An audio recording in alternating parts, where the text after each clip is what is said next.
കാറ്റിലെ കിളിക്കൂടെ ഇന്നത്തെ എപ്പിസോഡിൽ സുഭാഷ് ജ്യോതിയെടുത്ത് സംസാരിക്കുന്നുണ്ടിട്ട് നമ്മുടെ നികേഷ് എല്ലാം കേട്ടോണ്ടിരിക്കുകയാണ്. അപ്പം നികേഷ് വന്ന് പറയുന്നുണ്ട്, ഇത് ശരിയാവില്ല. അപ്പം നിധി ചോദിക്കുന്നുണ്ട് എന്താണെന്ന്. അപ്പം നികേഷ് പറയുന്നുണ്ട്, രാവിലെ എണീറ്റ് ദോശ ഉണ്ടാക്കും, ചോറുണ്ടാക്കും, അത് രാത്രി ചൂടാക്കി കഴിക്കും, അതിൻ്റെ കൂടെ മെഴുക്കുവരട്ടുണ്ടാക്കും, പോരെ സംസാരം. അപ്പം സുധീഷ് പറയുന്നുണ്ട്, അയ്യേ ഒരു പെൺകുട്ടിയോട് ഇങ്ങനെയാണ് സംസാരിക്കുന്നത്.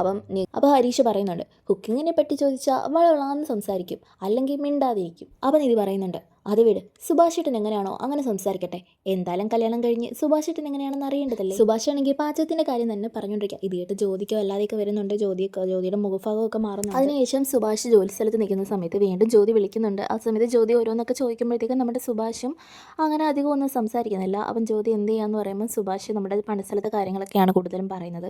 ഇത് കേട്ട് പിന്നെയും ജ്യോതിയൊക്കെ വല്ലാതാവുകയാണ്. ജ്യോതി പിന്നെ എന്നിട്ട് പിന്നെ വിളിക്കാന്ന് പറഞ്ഞിട്ട് കോള് കട്ട്. അതേസമയം നിധിയും നികേഷും അമ്പലത്തിൽ വെച്ച് നമ്മുടെ സുനന്ദയെ കാണാൻ. സുനന്ദ പറയുന്നുണ്ട്, ഇവിടുത്തെ നാഗദൈവത്തിന്റെ മുന്നിൽ 7 ദിവസം മഞ്ഞൾ വെച്ച് പ്രാർത്ഥിച്ച ഏത് നടക്കാത്ത കാര്യവും നടക്കുന്ന ഞാൻ ആ വഴി കൂടെ ഒന്ന് ചെയ്തു നോക്കാമെന്ന് വിചാരിച്ചു, അല്ലാതെ എനിക്കെന്താ ചെയ്യാൻ കഴിയുക. നിധി സുധീഷിനോട് പറയുന്നുണ്ട്, സുനന്ദയ്ക്ക് ആ വിവാഹം കഴിക്കാൻ ഒട്ടും താല്പര്യം. ഭാഷേട്ടനും നമ്മൾ നിർബന്ധിക്കുന്നുണ്ട് മാത്രമാണ് കല്യാണത്തിന് തയ്യാറായത്. ഞാൻ പലതവണ പറഞ്ഞതാ, എന്നാലും പറയുക, ശരിക്കും കെട്ടേണ്ടത് അവരല്ലേ. എന്തെങ്കിലും ഒന്ന് ചെയ്ത് അവരുടെ വിവാഹം നടത്താൻ പറ്റില്ലെന്നാണോ പറയുന്നത്? എൻ്റെ കൂടെ നിന്ന ആളല്ലേ ഇയാള്, അപ്പം സ്വന്തം ചേട്ടൻ്റെ കാര്യം ഇങ്ങനെ പറയാമോ?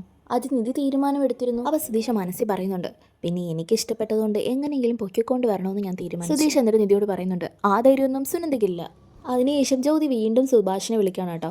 പക്ഷെ സുഭാഷിനടുത്ത് ഓരോന്ന് ചോദിക്കുമ്പോഴും സുഭാഷ് ഫുഡിൻ്റെ കാര്യം തന്നെയാണ് സംസാരിച്ചുകൊണ്ടിരിക്കുന്നത്. വീട്ടിൽ പച്ചക്കറികളൊക്കെ ആരാ വാങ്ങിക്കുന്നത്, സുഭാഷ് എന്താ കൊണ്ടുവന്നേ കഴിക്കാൻ എന്നൊക്കെയുള്ള കാര്യങ്ങൾ മാത്രമാണ് സംസാരിക്കുന്നത്. ഇതൊക്കെ കേട്ടിട്ട് ജ്യോതി വീണ്ടും പറയുന്നുണ്ട്, ശരി ഞാൻ ഫോൺ വെക്കാമെന്ന് പറഞ്ഞിട്ട് ജ്യോതി ഫോൺ വെക്കുകയാണ്. അതിനുശേഷം ഭാസ്കരൻ നിധിക്കായിട്ട് ചിക്കൻ ഫ്രൈ ഒക്കെ വാങ്ങിച്ചുകൊണ്ട് വരുവാണേ. എന്നിട്ട് ഭാസ്കരൻ പറയുന്നുണ്ട്, ഇത് നിനക്ക് മാത്രം കഴിക്കാനുള്ളതാണ്. എന്നിട്ട് സുധീഷ് പറയുന്നുണ്ട്, അല്ലെങ്കിൽ തന്നെ ഇത് ആർക്ക് വേണം. എന്നിട്ട് നിധി എല്ലാവർക്കും അത് വീതിച്ച് കൊടുക്കുകയാണ്. അപ്പോൾ നിധി പറയുന്നുണ്ട്, ഇതൊക്കെ കാണുമ്പോൾ വിശ്വസിക്കാൻ തോന്നുന്നില്ല.